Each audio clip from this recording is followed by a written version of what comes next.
हिंदू शास्त्रों में प्रत्येक देवी देवता किसी न किसी वाहन पर विराजमान है, जैसे कि विष्णु जी का वाहन गरुड़, माँ लक्ष्मी का वाहन उल्लू, माँ सरस्वती का वाहन हंस, शिव जी का वाहन नंदी बैल, गणेश जी का वाहन मूषक, कार्तिकेय का वाहन मोर आदि अनेकों देवी देवता हैं जो किसी न किसी वाहन पर विराजते हैं। जैसे कि माँ दुर्गा का वाहन शेर है। शेर की सवारी करने के कारण माँ दुर्गा को शेरों वाली माँ के नाम से भी पुकारा जाता है। पर शेर ही माँ दुर्गा का वाहन क्यों बना? आखिर शेर को ही ये सौभाग्य क्यों और कैसे प्राप्त हुआ? इसके पीछे एक पौराणिक कथा प्रचलित है। दुर्गा माँ के कई रूप हैं, उनमें से एक रूप माँ पार्वती का भी है। देवी पार्वती बचपन से ही शिव भक्त थी और शिव जी को अपना पति मानती थी। वो शिव जी को पाने के लिए हमेशा तपस्या में लीन रहती थी। देवी पार्वती ने भगवान शिव को पति के रूप में पाने के लिए वर्षों तक कठोर तपस्या की थी।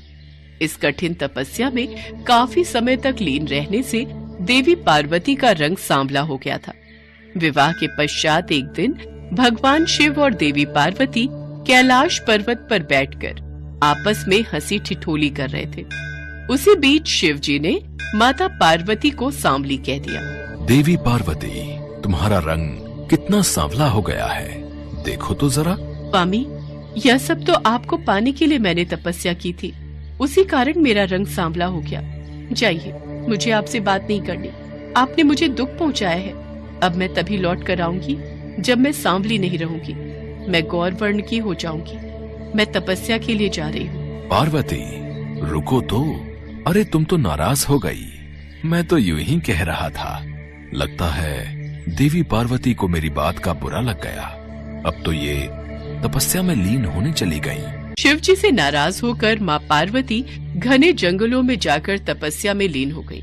जब माता पार्वती तपस्या में लीन थी, उस समय एक भूखा शेर उधर से गुजर रहा था। उसने माता पार्वती को देखा और उन्हें अपना शिकार बनाने के लिए आगे बढ़ा। अरे, ये तो तपस्या में लीन है। मेरी गर्जना का इन पर कोई प्रभाव नहीं हो रहा।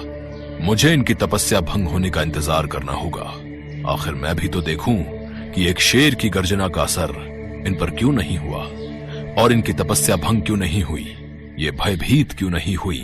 माता पार्वती को तपस्या में लीन देखकर शेर वहीं पर बैठ जाता है और वो माँ पार्वती की तपस्या समाप्त होने का इंतजार करने लगता है। लेकिन माता पार्वती की तपस्या कई वर्षों तक चलती रही। तब तक वो शेर आस लगाए वहीं पर बैठा रहा। माँ पार्वती के चमत्कार से शेर भी उतने वर्ष भूखा प्यासा रहा, मानो वो भी माँ पार्वती के साथ तपस्या कर रहा हो। न ही उसने माता पार्वती को कुछ कहा और न ही वहाँ से उठा। तब के कई वर्ष बीत जाने के बाद देवी पार्वती की तपस्या से प्रसन्न होकर वहाँ शिव जी प्रकट हुए। देवी पार्वती, आंखें खोलो।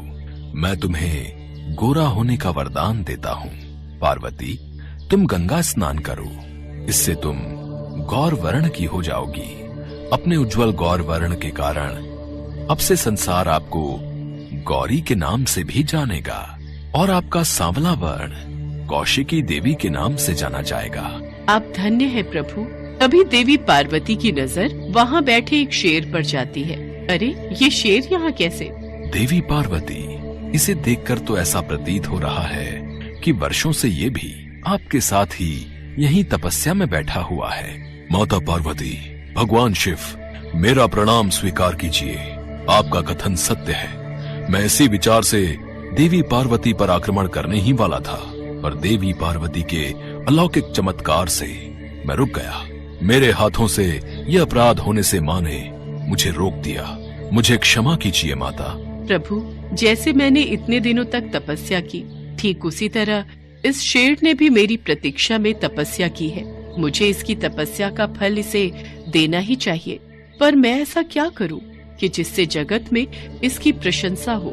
माँ, मैं आपकी सवारी बनना चाहता हूँ। आपको अपनी पीठ पर बिठाना चाहता हूँ। मैं चाहता हूँ जगत में मैं आपके वाहन के रूप में जाना जाऊं। मुझे ये वरदान दीजिए माँ। मुझ पर कृपा कीजिए। मैं आपके अंग संग रहकर आपकी सेवा और भक्ति करना चाहता हूँ। देवी पार्वती, अब तो इस शेर को वाहन बनाकर आपको इसकी इच्छा पूरी करनी ही होगी और अब आपको शेरों वाली के नाम से भी पुकारा जाएगा।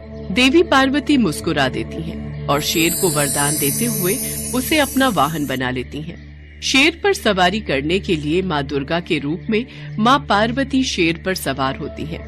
तभी स्वर्ग में उपस्थित सभी देवी देवता उन पर फूलों की वर्षा करने लगते हैं। गंगा में स्नान करके माँ पार्वती माँ गौरी के रूप में जानी जाने लगी। उनका श्याम वर्ण कौशिकी देवी के नाम से प्रसिद्ध हुआ और शेर की सवारी करने वाली माँ दुर्गा के रूप में पूरा संसार उन्हें शेरों वाली के नाम से पुकारने लगा और तभी से शेर माँ दुर्गा का